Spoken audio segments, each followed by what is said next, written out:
Good morning. Hello, hello. Thanks for joining if anyone's here.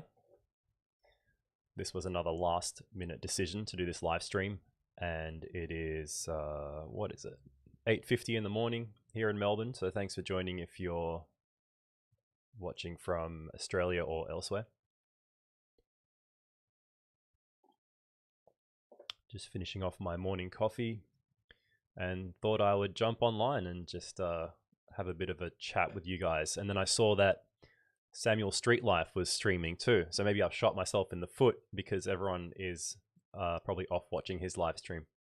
But let's see.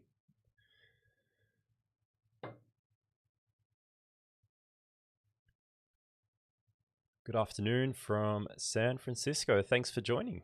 So, all right, it looks like not everyone is on Samuel's stream. Being fast. Hey, thanks for joining. Ulrich Christiansen, morning to you from Denmark, evening here. What time is it there? A lot of Europe would be pretty late now, like 10, 11 p.m. maybe, depending where you are. But thanks for joining.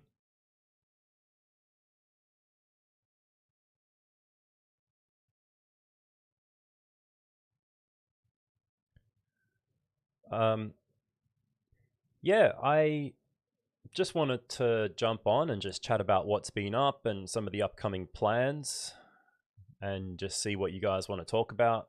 Maybe even if you just want to share some of your photos. I thought that would be cool. I haven't done that in a while.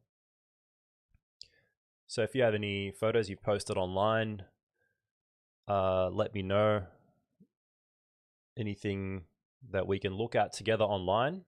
I know it's hard to send links, but if you can find a way to either like give me your Instagram profile name or something I can type in fairly easily, we can look at your photos together, talk about photos. I've got some new books behind me over here that I can grab some of later and just go over some of the latest photo books I've purchased. Got quite a few new ones actually, and a lot of them could make for good upcoming photo book sharing live streams. So Inkfast in Toronto, nice. 10:50 p.m. Okay, I wasn't far off. Yeah, how is Denmark? Did you guys have any lockdowns or anything? Or no, you guys opened way back up apparently. Like just forget it, let's go back to normal. Is that right? Am I remembering correctly? I saw something in the news that I think it was Denmark that just decided, you know what? No more restrictions.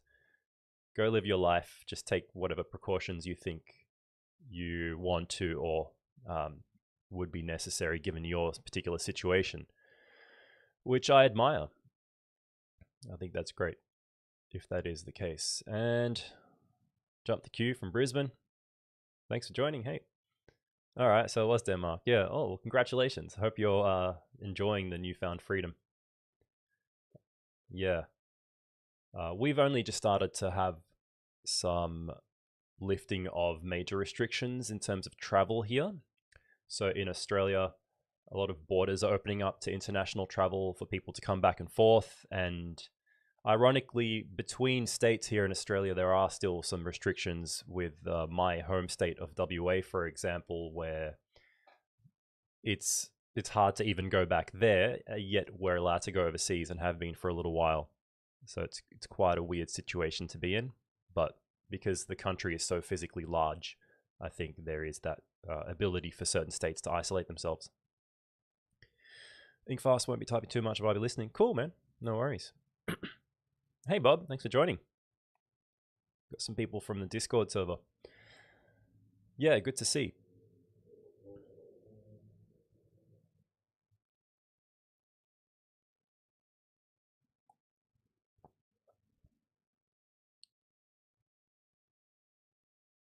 So what's everyone been up to? What's everyone shooting lately? Is everyone still shooting a lot of film as much as they were? I know that price rise has started to really set in. I've still been shooting. I've got a roll of Vision 500T in my camera at the moment, and I was enjoying doing a bit of night photography recently. Not intentionally, I just happened to be out at night and I was waiting for some friends while we were about to go out to eat in between a gig and something else. and I just had the MA with my Voigtlander 28mm f2 500T in the camera, and I saw these great night scenes. For example, people waiting outside of a kebab shop, and there was a little huddle of older gentlemen sitting on little stools outside this kind of hole in the wall type of kebab shop, and it was one of the only shops open in that strip, that part of the road, and it just made for a cool little night scene. And I kind of lingered around there. People probably thought I was just waiting for a food order, and I snapped off a few shots there, just some kind of photos into some windows of shops and restaurants. Nothing too special, but I'm looking forward to developing that. And I need to get some more C41 chemicals because my batch is way too old now. Greetings from Adelaide. Hey, thanks for joining, Ulrich. Yeah, right. Omicron's not dangerous. Hospitals are not that much press. Cool. It makes sense because it's less virulent than previous variant, and more people are getting immunity, including from vaccination. Yeah, great. Bought some Fuji Industrial 100, thinking about what project to use it for. Yeah, it's a nice film. Good all-rounder. Madrid, thanks for joining. Picked up an XA2 recently, but haven't been out to shoot it yet. Oh, that's cool. Nice compact camera. Received my Kickstarter Intrepid Enlarger. Cool. Forgot about that. It's been a while. Silver is the new gold. Yeah, I was really interested in that. I think I saw Ribsy or someone like that review it on their channel, and it looks like a nice, affordable way to get into darkroom enlarging. Just got a Canon 500, like an EOS 500, running a test roll of Pro Image. Nice. Trevor Gotero, if I'm saying that anywhere near correctly, just saw a roll of Fuji Superior 400 at the local drugstore that cost as much as a roll of Ektachrome from the camera shop. Not good.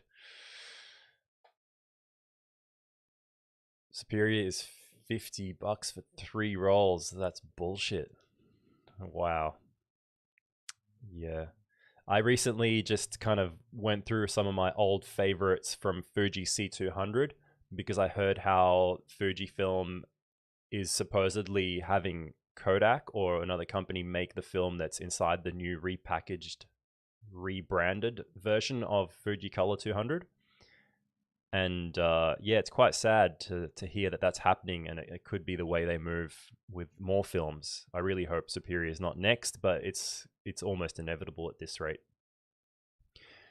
And that kind of inspired me to make this little reel thing on my Instagram where I just shared some shots, some favorites from Fuji C200 that I've taken over the years, because I was looking through my fridge and I only have 2 rolls of it left. And that is the original, well, now I guess it's called original, made in Japan Fuji C200. And I really liked this film. It was like a cheap version of 400H. It had that pastel kind of color palette with the nice Fuji blues and greens and those really intense reds as well sometimes. Like in this shot here, like the reds would pop and the other colors were more pastel, and greens would take on a bluish shift. So yeah, I'll miss it.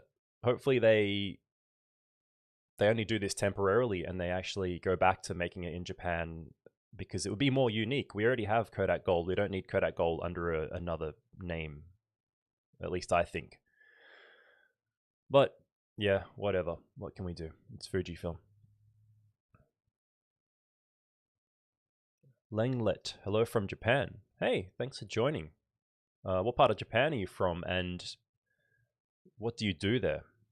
Because I heard Japan is still not looking at reopening anytime soon. Hey Martin, thanks for joining. Here in Sweden, they are around €9, so not that bad. Yeah, not bad, not good, but it's kind of the new normal. Tea green films, yeah. Black and white's always a good way to go. Oh, hey. Yamin, how you going, man? I wonder if the repackaging is temporary to keep the line moving. Yeah, that's what I hope. That would be good if that's the reason why.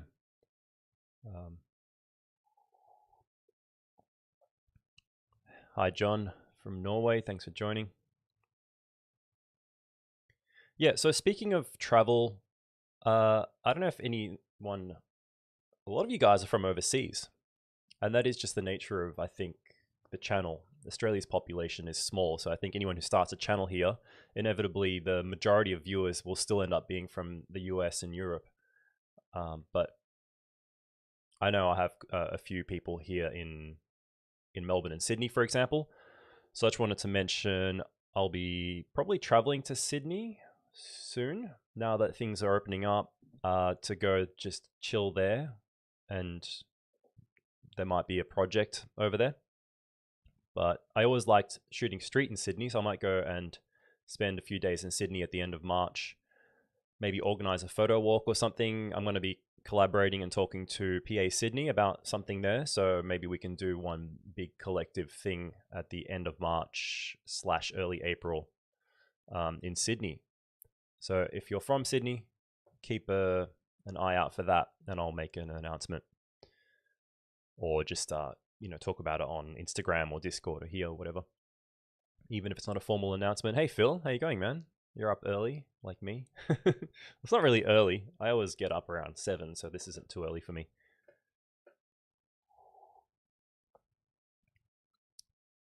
Ryan Park, hey man.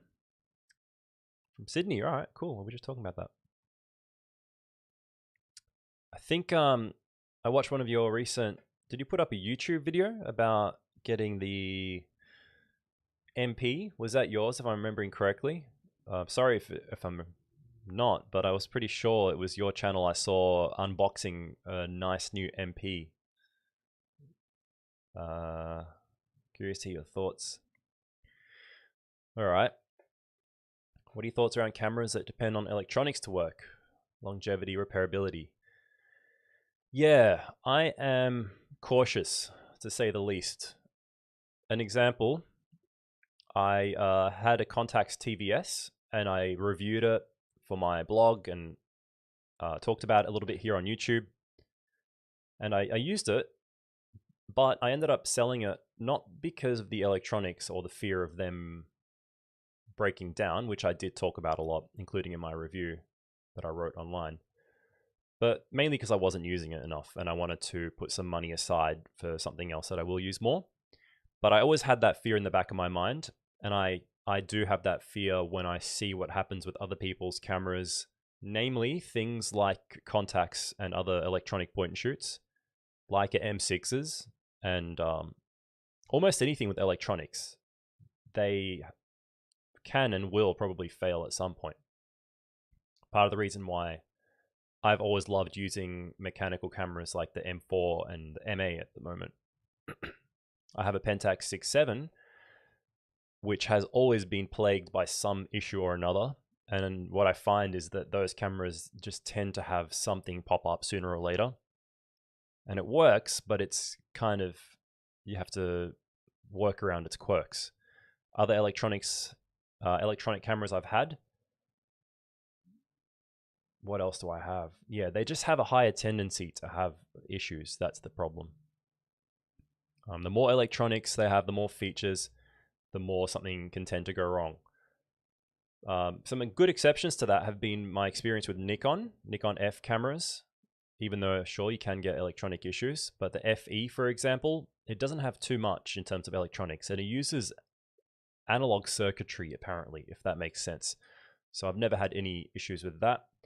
Also my Pentax 645, it's not super advanced. It is an electronic camera, but luckily I've never had an issue.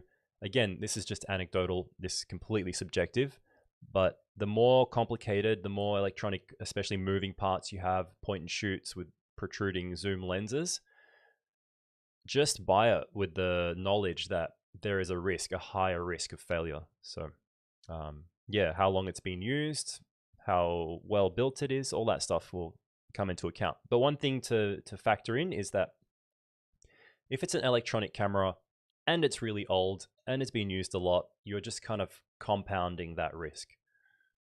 So, typically something from the 90s that was really advanced for its time, a Contax as a, case in point. Keep that in mind. Ryan, yeah, cool. So it was you? Nice, man. Yeah, so if you're in Sydney, I don't remember that you were in Sydney. Yeah, maybe we can organize that, some kind of event, some kind of photo walk or get together in Sydney when I'm visiting there.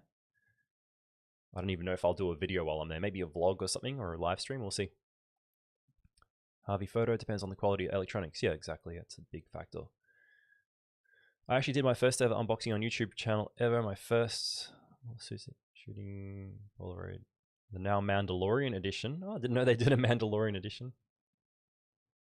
The Polaroid Now camera. Yeah, cool.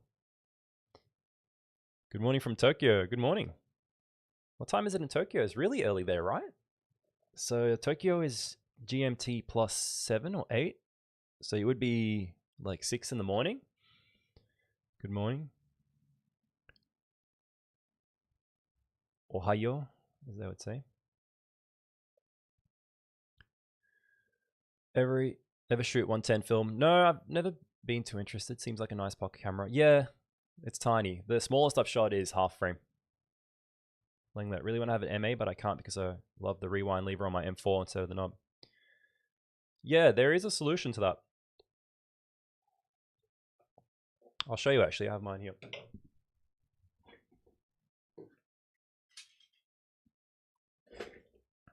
You can get this little rewind lever thingy.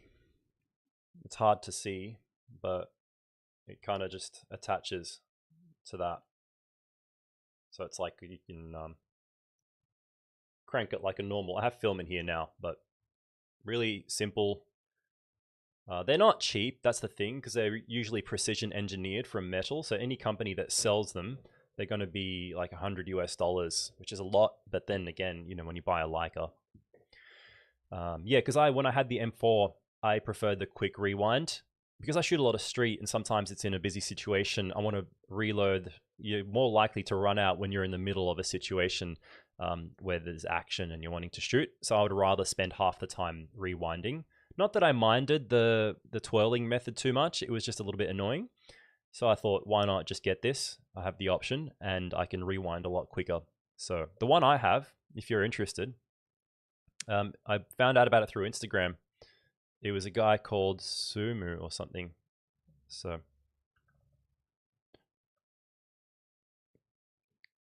check it out. This is the one I have, and it's really nicely made, really good quality. Comes in different colors, and you attach it to these old style rewind knobs on the M3, on the M, I don't know, whatever else has it too. Here we go, M3, MP, MA. Yeah, so highly recommend that. And sometimes he runs a special every now and then. I think there was one when I bought it, like a discount code, but it's not for much. And there's even a black paint version. I think my one has the black paint.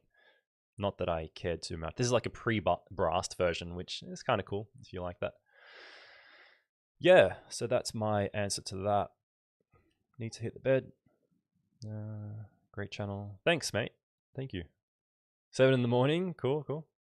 You about to start work or something? Don't let the absence of rewind lever stop you from enjoying the pinnacle of analog M design. Well said. I actually watched your Instax SQ6 video before deciding on a Polaroid. Yep. Yeah, since I made that video, a lot of Polaroid options have come out.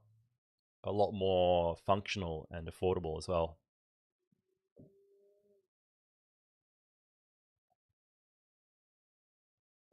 Russian lenses, nice. I do like vintage lenses. I like M42, like Takuma lenses, and anything with a sonar design. So even my 50mm for the Leica has a more of a classic rendering. I do like that. But when it comes to shooting street, I like something with more performance-based look and results, like the Zeiss lenses, because you kind of just want that resolution, at least for me, when it comes to, for example, shooting street on a 35. And this 28 that I have here is not bad, but wide open, it's not the best. So I might try the newer version of this, Not that I have any problem with this version, but I know they launched a new version, and it also focuses a bit closer. It's a little bit smaller than this 28mm. Not that this is big either, but yeah, Voigtlander makes great lenses, and they have a nice rendering normally. But yeah, in terms of actual vintage lenses, I don't have too many, but I do enjoy them. Hey, Joel. Wish I could stick around. Got to catch a bus. No worries, man. Teaching people how to swim. Sounds good. Speaking of Polaroid, I actually just picked up an Instax Mini link as well. Oh, cool.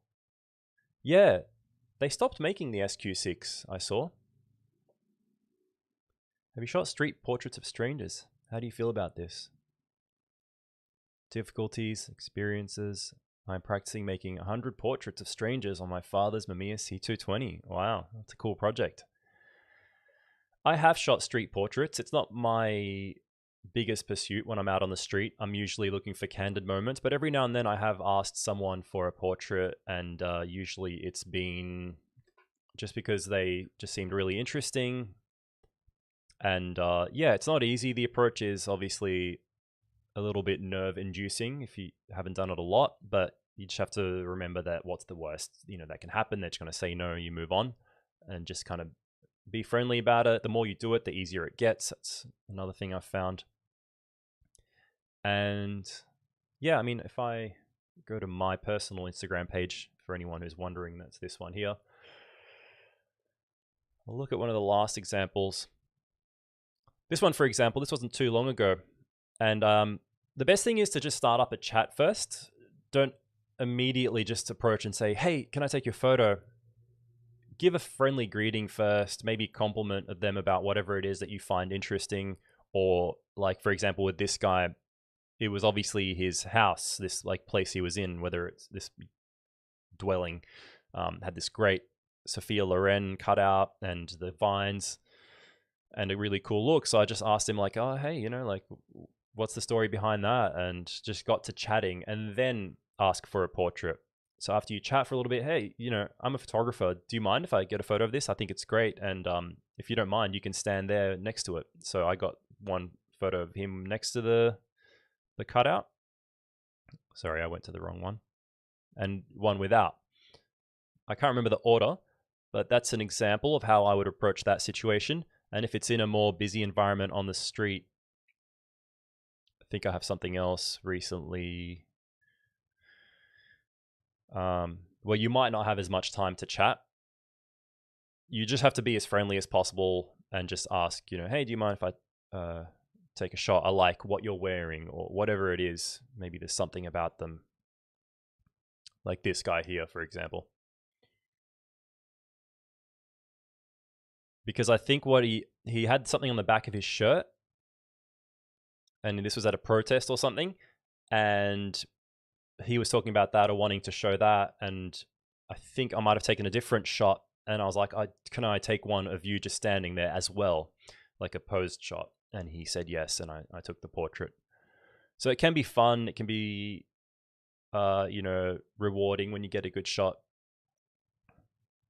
But then what I'm usually going for is the more candid approach like this one, which has a portrait quality to it, but it's definitely a lot more candid in nature, because I prefer that. I prefer someone in their natural environment. This one here is not a street portrait per se, but I approached this guy who runs a barbershop and asked if I could take a photo of him and his store as well.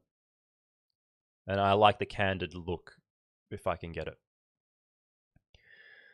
So that's my take on street portraits. Talked Takuma lenses in the past. Speaking of that, I started to adapt those lenses to my XT1. Yeah, definitely. Yeah, I have adapted them to my digital camera. That's what I used to do a lot of, because I bought a Spotmatic that came with a Takuma 50, 1.4 7 element version. And I sold the camera because I had other SLRs I preferred using, but I kept the lens. And I adapted it to my Canon EOS, which was great because it still remains like a 50mm focal length, and the bokeh is really nice and has a really classic rendering, so I enjoyed that. It's not super sharp, obviously, but it is in the center. Sharp enough, definitely for portraits.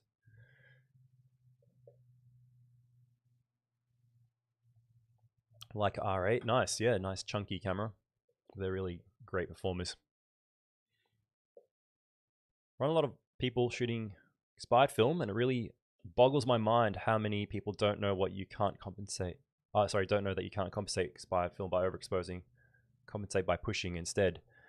Yeah, both can. For slide film, you push. That's right. Yeah, or you can cross process. That's another good way to compensate, because even if you push, you get a lot of color shift in the slide, and you look at it and it just kind of looks odd with like a haze of yellow or green or whatever it could be. And in my experience with really expired slide film, don't overexpose it. You'll just blow out the highlights. Even if it's 10, 20 years expired and you overexpose it, you'll just find that the highlights wash out and you get the color shift on top of that, and it's not a great look. If anything, you can try overexposing a tiny bit, but it's not really going to help much. You can push process, and the advice I received from friends who had been shooting slide back in the day as their main thing is to either push it or cross process it in C41. Morning. Any Fujifilm news? No.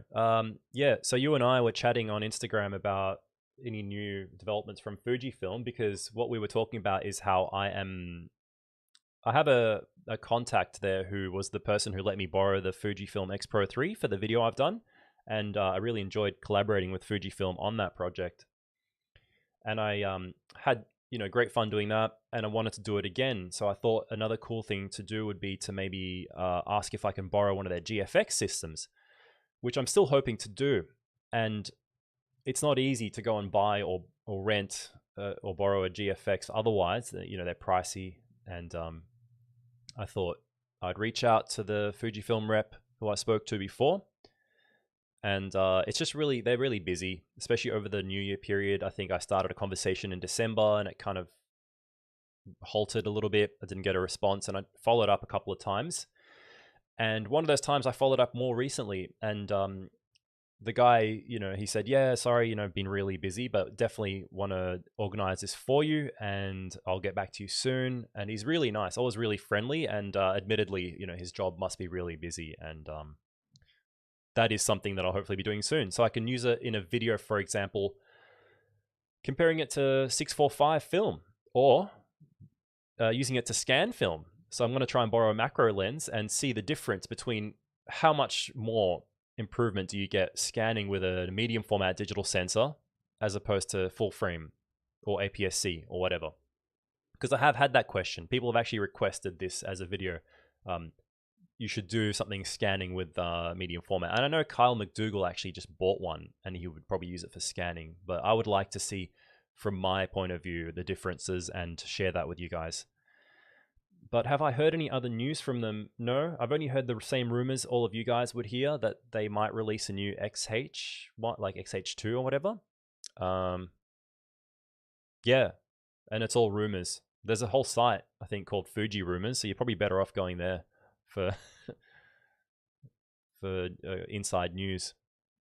But yeah, otherwise, I think I'll try out the X100V at some point, just because it's a camera that I will want to take with me traveling soon, and use it for video and street when I'm not using film, because it's better to vlog with something like that than a phone, especially for the B-roll shots, and it's smaller than taking my Canon DSLR. So yeah, we'll see what happens with that. Experiences once you see the old camera, they're interested. Yeah, that's another cool thing. If you haven't, like, you're going to take your Mamiya C330 or whatever it was, sorry, I think it was C220. Yeah, that's always a good conversation starter. You can definitely use that to strike up a conversation, break the ice. I've had similar things when using my Yashica Flex. You got the 8-element version, nice, yeah. That was the top one, apparently, for the rendering. The Sony lens, nice. Have you seen the news about ADOX color film? I have.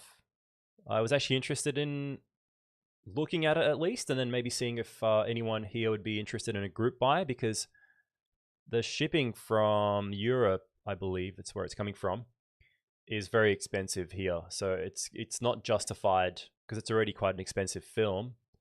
And I saw on Nico's photo news that they might be doing another batch, so maybe I'll try it, but I would still need to see if other people want to buy a batch and we can pay for shipping together to make it more justifiable in terms of cost. So actually, maybe on the Discord server, if anyone here in Australia is on and is on Discord, we can see if they do another batch and we can buy a bunch of it from that website. Is it Photo Impex? One of those sites that sells a lot of ADOX chemicals and stuff. So yeah, like, you know, maybe you could buy other stuff from there too. Some black and white film, some developing chemicals, do a really big order, save on shipping, and then we can try out the new Color Mission film. Looks cool.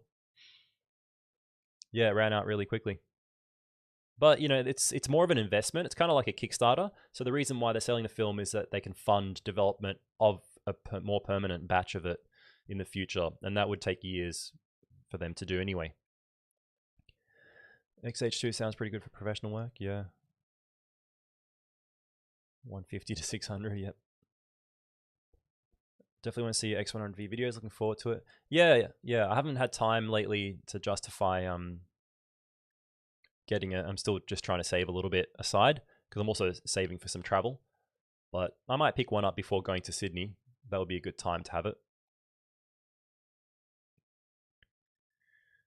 Have been doing street photography in Tokyo, as Harvey and I was curious if you have any tips on doing street photography in Australia, because I might move there. Oh, cool. You've been doing it in Tokyo. Curious tips in Australia. Yeah, it depends where you move. Tokyo is like a non-stop kind of place, and I've shot a bit of street there in the past. And people are less likely to even bother noticing you with the camera there.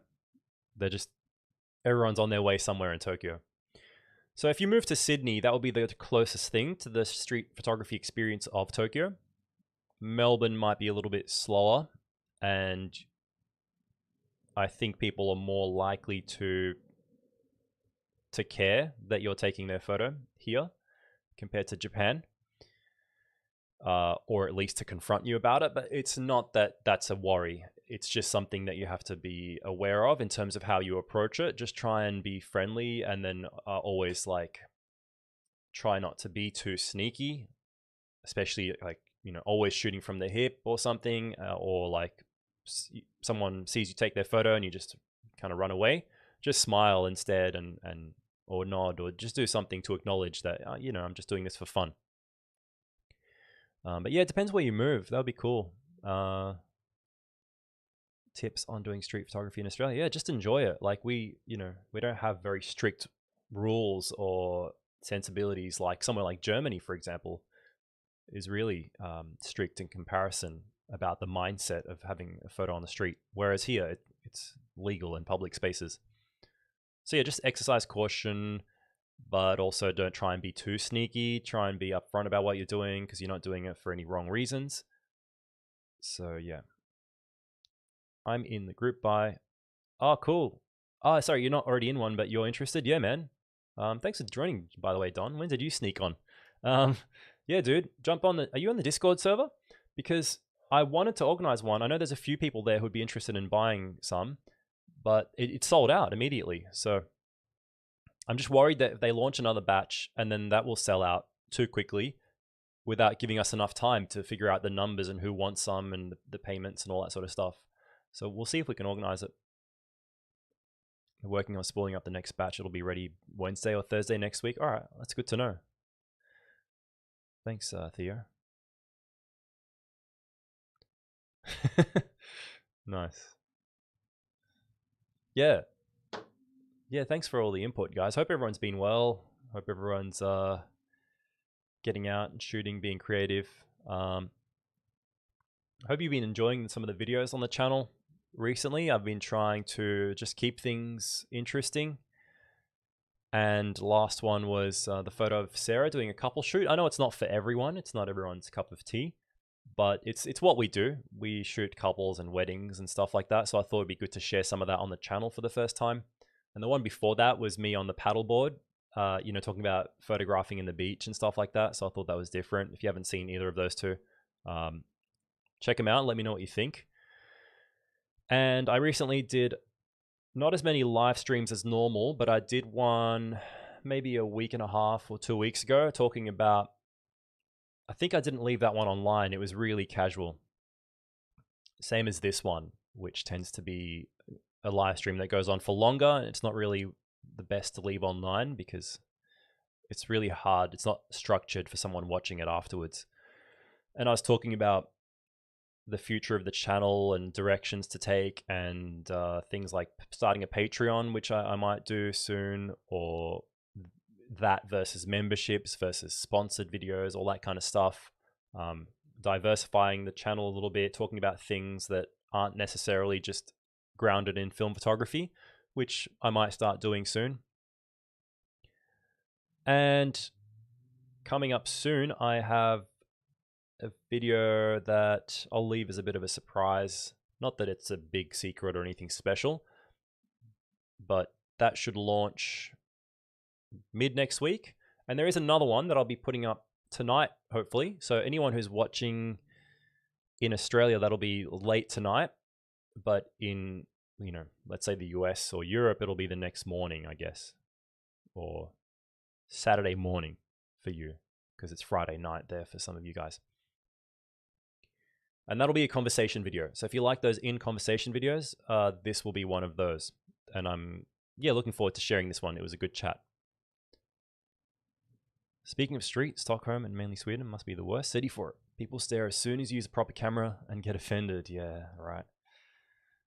While 1,000 people around shoot on their phone and no one, that's exactly right, because it's just become normal. Like people just think that you're taking a selfie or something. Even if you literally have your phone pointed right at someone, it's not the same as pointing a proper camera, which is unfortunate because it really isn't any different for the reasons they're concerned by. Snap more, love the videos. Thanks, man.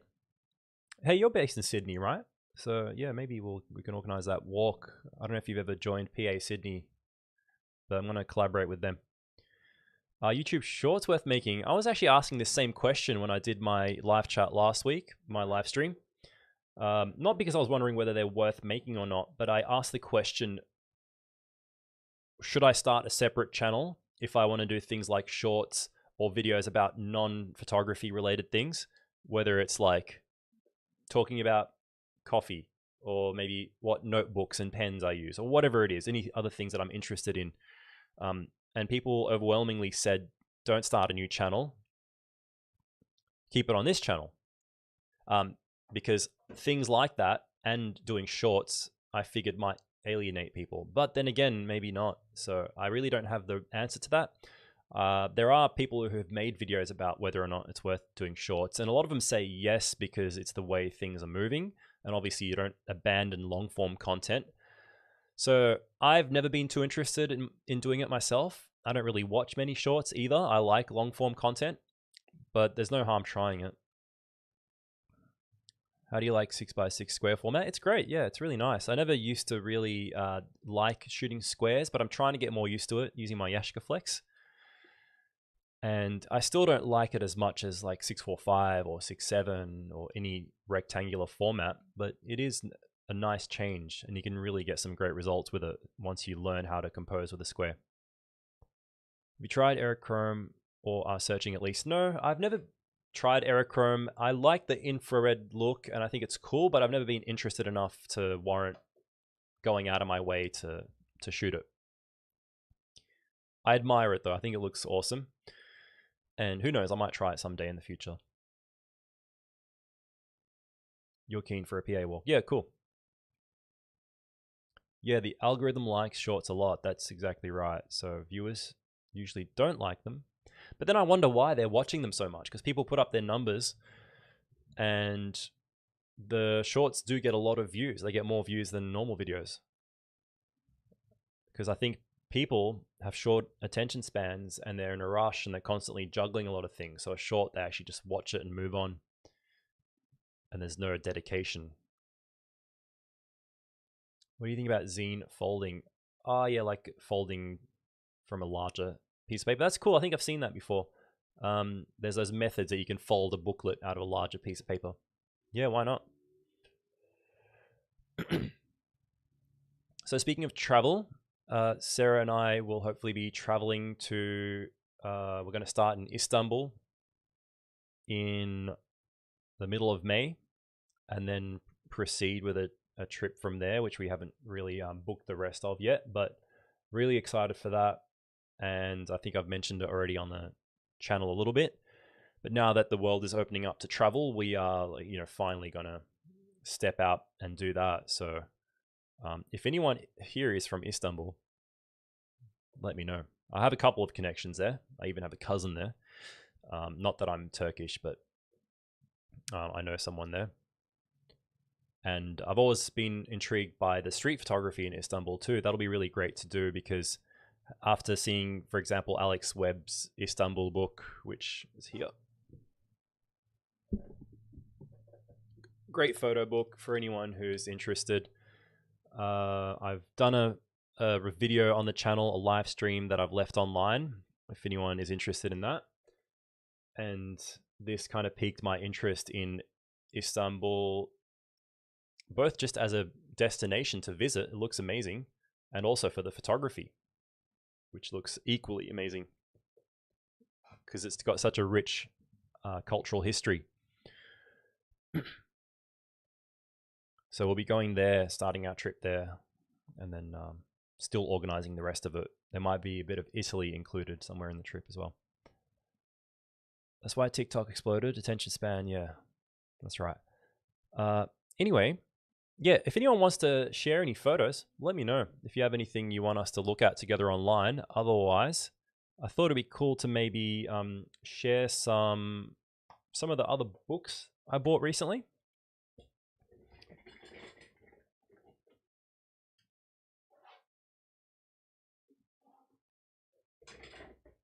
Big pile of books. This is one I was actually just looking through. This is another Greg Girard book. I've shared Greg Girard on the channel before. This is 1000 Years Now. His work in Hanoi, really cool stuff. All medium format, film shots, really kind of high res and detailed street style photos that are quite different from his other 35mm stuff.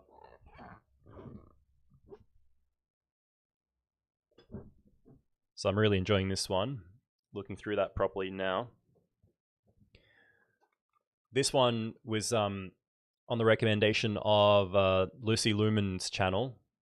She did a video on this book, so you can check that out. I haven't actually probably looked through this one myself, but that's a nice one. It's quite cheap on Amazon as well. I think I only paid like $20, including shipping.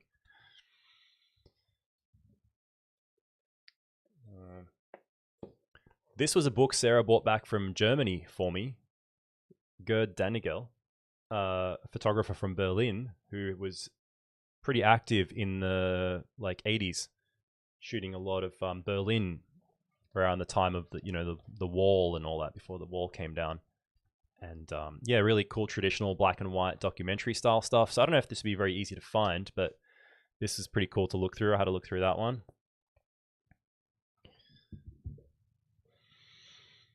Raymond, pretty awesome going to Turkey. Had the pleasure of spending a day in the port city of Kusadasi. Cool. Yeah, I'm really looking forward to it. We might only spend about a week there, but it'll definitely be enjoyable.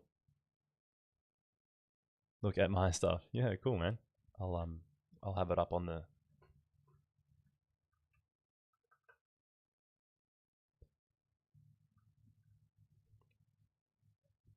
the screen, ready to go. This one was another cheap buy on Amazon. I don't know if they still do, but they had this on special for something crazy cheap. And this is Women Street Photographers. Really interesting way this one's been done. So every photographer, it's kind of showcasing a whole bunch of photographers, and each of them gets one page with one photo. So yeah, it's a bit hard for you guys to see, but this is, anyone who's into street photography, I think this is a good one to pick up because it showcases such a large variety of photographers in terms of their style. Some of them only shoot on iPhone, some of them shoot on whatever else. This was another Istanbul book that I picked up recently, partially because of me talking about the upcoming trip, and then my friend Cheyenne from up north recommending Arugula's documentary, which I ended up watching, and then also impulse buying this book, which is a fantastic book, really good. A Magnum photographer also who was shooting from the 50s, and as an Istanbul native, he had that inside eye into the city and documented it throughout the years in black and white especially. He did shoot some color, but this book is, I think it's almost all black and white as far as I remember. Yep. But yeah, really beautiful stuff. Kind of reminds me a little bit of one of my other favorite photographers, Sergio Lorraine, and he's kind of like the Middle East version of that. Really cool. So that was a great recommendation that got me into Arugula. What's your go-to walk around 6x7 camera? Well, my go-to 6x7 camera is the Pentax, but I don't walk around with it.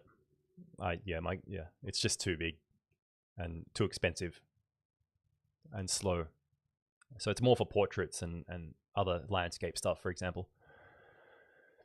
Where do you go for your photo books? Amazon, or are they good bookshops that carry them? Well, honestly, most of these I got on Amazon, including the last one I showed, both the last two. Then one was Sarah bought back from Germany. One of them was from Books Excess. What else have I got down there? And then, the rest have been through Amazon. In terms of physical stores, Metropolis is really good. And because you're in Melbourne, so check out Metropolis. Apparently there's another store in Collingwood that's meant to be really good that does a lot of photo books. I can't remember the name though. I bought the Paris Springs MEP show.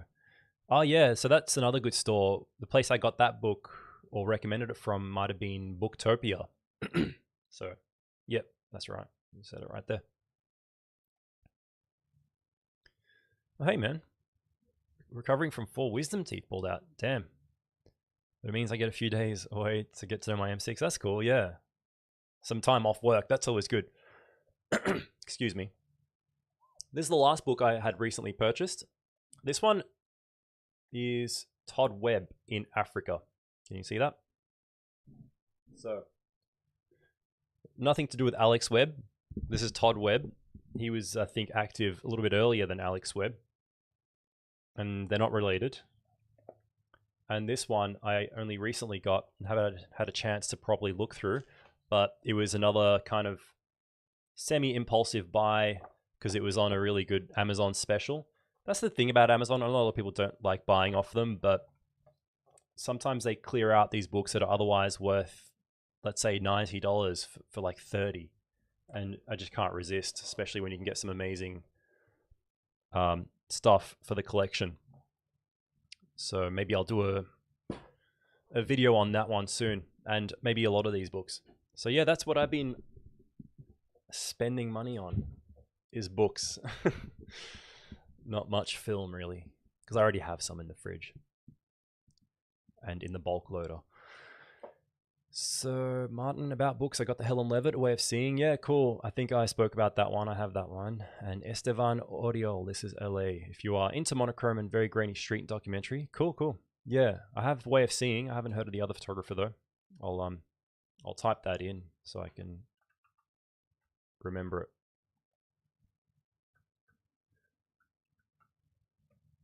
I wanted to get John Free's book from over in America, but the shipping to Australia is just way too expensive. It's like $100 for shipping or something like that.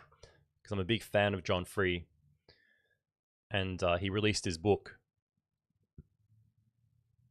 probably a few months ago. But yeah, shipping it here is too prohibitive. I think the pandemic really made shipping prohibitive across long distances for smaller independent sellers like that. Whereas big companies like Amazon probably have some kind of massive deal to make shipping cheaper. Hey John, did I buy a Nikonos? No, I still haven't decided to buy one. I think it would be cool to use. And every now and then I look at them. I watch some of William Sheepskin's videos, which people had recommended, but I actually already had seen those before.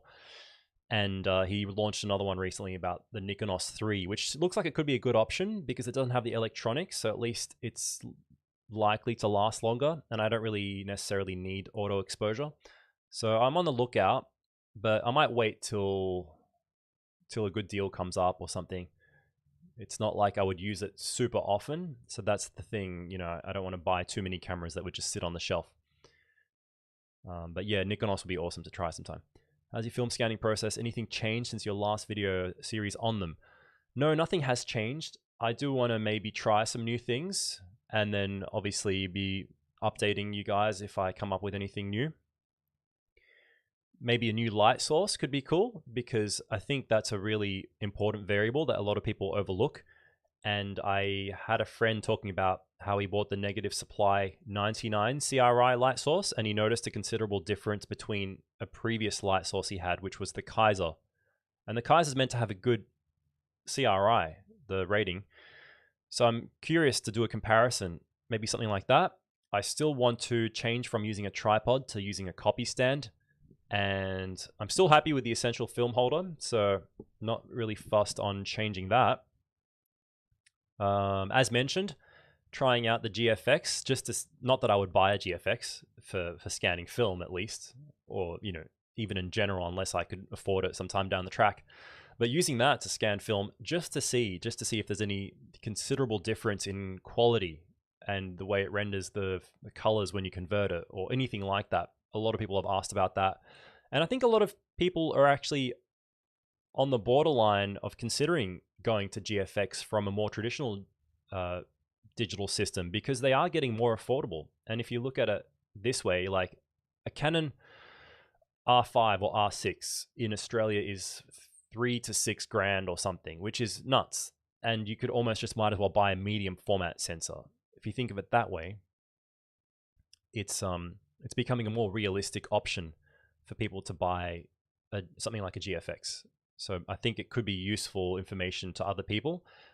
And yeah, if I can manage to borrow one from Fujifilm, I'll be putting out a video on that as soon as I can. But for now, my scanning process is pretty similar. Due to get some more photo books, currently only have Sundry Strip and Cooper's book. Oh, nice, man. Yeah, supporting locals, hey? That's cool. I like Cooper's book. That was a good one. Yeah, I wanted to have a chat with him about that book, but he's super busy. I think I suggested it to him, but I haven't really followed up or heard anything. I just bought Polar Nights. Cool. Shipping to Australia in general is really expensive, yeah.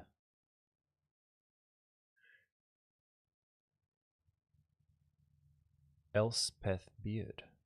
Okay. Architecture student traveling the world on her BMW motorcycle in the 70s, 80s. Cool. It's interesting. I'll type that in as well.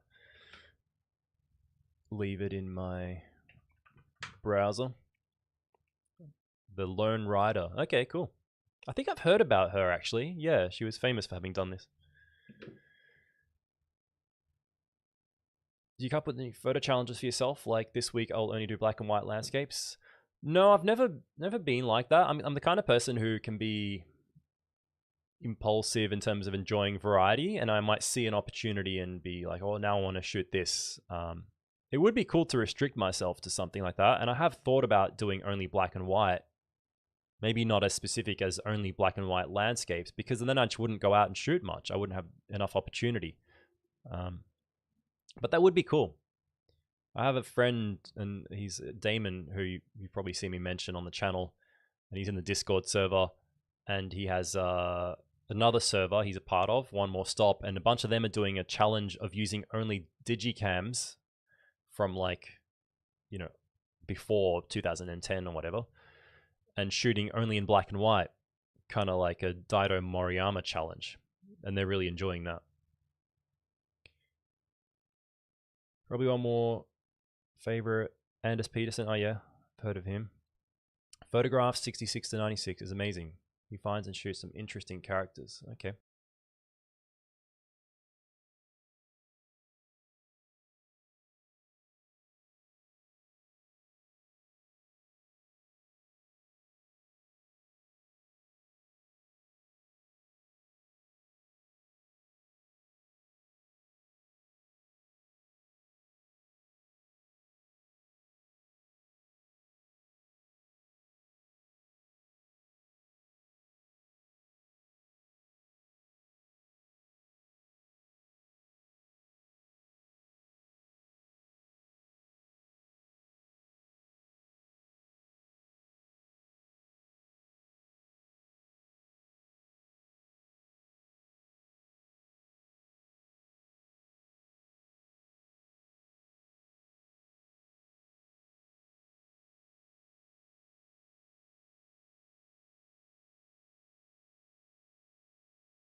Hello?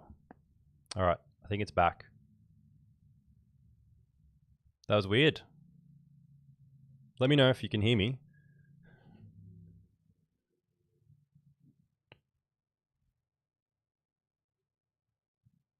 All right, it's back. That was weird. I don't know what happened there. I just turned it off and on again. If anyone here watches IT Crowd, have you tried turning it off and on again? And it often works. Where was I up to before audio cut out? Was I talking about the motivation to scan yourself? I feel like I was probably talking about that. So I can rewrap what I was trying to get at there before you guys lost my audio. But what I was saying was that, yeah, I don't scan everything myself. I get a lot of it done by the lab. And then I just use my home scanning for doing my own development, which is usually just black and white and see Kodak Vision film. And for rescanning certain frames, a lot of which I'm just doing for videos. So obviously, if I was going to scan everything myself, it would be very time consuming because I do at least a few rolls a month and I might be shooting film for portrait sessions and other things. And it would be very time consuming to scan all of that myself. So I do use a lab, and the lab I use is quite affordable. It's 13 Australian dollars, which is about 8 or 9 US dollars to develop and scan at high resolution. So I have those frames scanned, and then if I really need to rescan for whatever reason, I can still do that. But I don't scan everything myself. It would be quite time consuming. So I would still suggest that if you have access to a good affordable lab, get your stuff done at a lab and then, scan your own black and white or particular frames that you want printed. Maybe you can just get low res scans and then only rescan some of them. I'm going to keep my eye on the audio thing. I don't know why that dropped out before. It's really weird. I've never had that happen in the middle of a stream, but I'm glad we fixed it. So, no sound. Sorry, guys. Tech fail.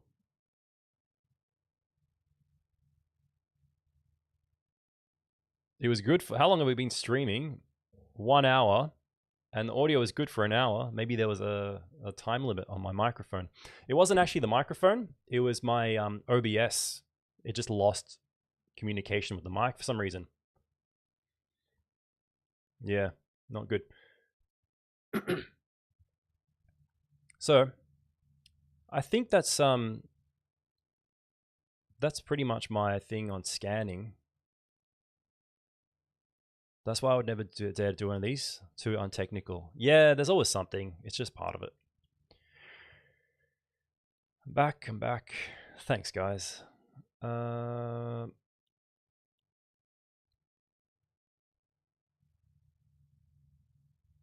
solved it. Well done. Yeah, turning off and on. Lewis. First time shooting Provia film. Notice when advancing and rewinding film in M6, process wasn't the same or as smooth as with non-slide film. Ooh. I don't think that would be because it's slide film. Even if, let's say, the emulsion is like whatever, many microns thicker or something, I don't think that would be the reason. I think if it's rough, like it's considerably rough in the camera, it would have been something about the way that particular roll got loaded or something that has happened to the camera since then.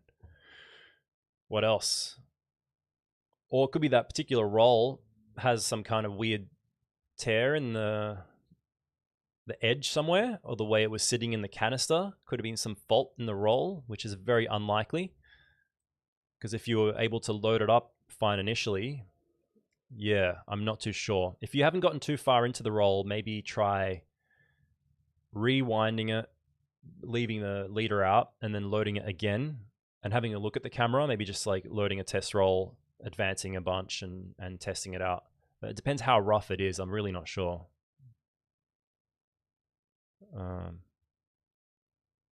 Maybe a dud load. Could be, yeah. If it seems to click and crack, it might not have engaged in the sprocket claw. Yeah, you definitely don't want to hear any roughness, like really rough clicking or anything like that. So, yeah, hopefully it's nothing too bad. But it sounds like maybe you've already shot much of the roll, so I guess just see how you go. Anyway, guys, this was good. Thanks for jumping on. Sorry about that little tech fail. Do I still have audio? I'm not talking to myself? Cool. Yeah, hopefully that's just a one-off thing, but yeah, it's weird because there was no real rhyme or reason for that to happen. There's no batteries involved with anything to do with audio. So could be the driver, could be OBS. I think I'll sum this up though. It was really good to chat with you all. If anyone else has anything, let me know. If anyone else wants to chime in or let me know what you've been up to, any thoughts you've had, what's your hot take, let me know and I'll probably head off soon. Yeah, like I said, I'll be putting out a video tonight, which was a conversation video, and then I will be launching a new, more produced video midweek, so like Tuesday, Wednesday, something like that.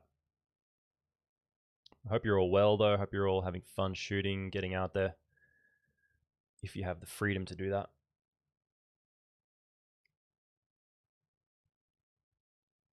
I haven't used those really old scanners. I did borrow a Plus-Tech from a friend once, and I found it really slow doing one frame at a time. I didn't like it. Even though the results were good, it was, yeah, really time consuming. I had a V800, which was decent because you could batch scan like, 18 frames or whatever. But never used anything like a cool scan. They can be problematic too. Similar thing as we talked about earlier with electronics failing. Lewis, thanks. Keep up the great work. No worries, man. Good luck with that issue. Hopefully it's nothing bad and you don't lose a roll. Thank you. This is my first YouTube live chat and it's great. Yeah, awesome. I heard YouTube is launching some new features to do collaborative live chats. So, sorry, collaborative live streams where you can stream with another YouTube account person, whatever, and then the interface actually allows for it. So instead of having to, for example, have a Skype or Zoom chat, record that or stream that, they're looking at introducing a feature that allows you to do it through the channel, which will be great because I have a lot of other like YouTubers that I chat with, and I think it'll be really cool to do collaborative live streams like this where we're chatting to each other and we're kind of interacting with the audience as well. So keep an eye out for that and for the other developments that I talked about earlier. Thank you. No worries. I use Plus-Tech. It's pretty good for the price. Yeah, they are good for the price. They give you great results. It is just the time consumption, especially if you do entire rolls. Cheers from Ireland. Thanks, mate. Thank you. Thanks for watching. Collab live stream would be awesome. Yeah, I think so too. Yeah. Maybe I'll have Alex on Streets on from Japan. We did one Instagram live chat. So I think the YouTube version of that would be pretty cool. Martin, anytime. Thanks. A few times catching these other side of the pond. Yeah. I appreciate all your feedback all the time here and on Instagram as well. We'll be out shooting some Polaroid and Pentax. Yeah, enjoy that new Polaroid. That looks cool. And the Nikon L35. Yeah, you would like the Lucy Lumens channel because she loves both of those cameras. I would love to participate with you in the tube. Yeah, that'd be cool. I wonder how many people they'll allow. Too many wouldn't be good, but if it's like 2 or 3 people, that could be a cool thing. I've got Plus-Tech and scan while on work calls. Nice. Yeah, that's a way to deal with the speed. Multitask. Good to catch you. Have a good one. Thanks, mate. Yeah, enjoy your time off, and hopefully that wisdom tooth pain heals. I never had to have mine out, so I don't know what that was like. They grew out and it was painful, but I kept them. You probably didn't have that option. All right, guys. Thanks again, and I hope you all enjoy the rest of your day or night, and I'll chat to you next time. Bye.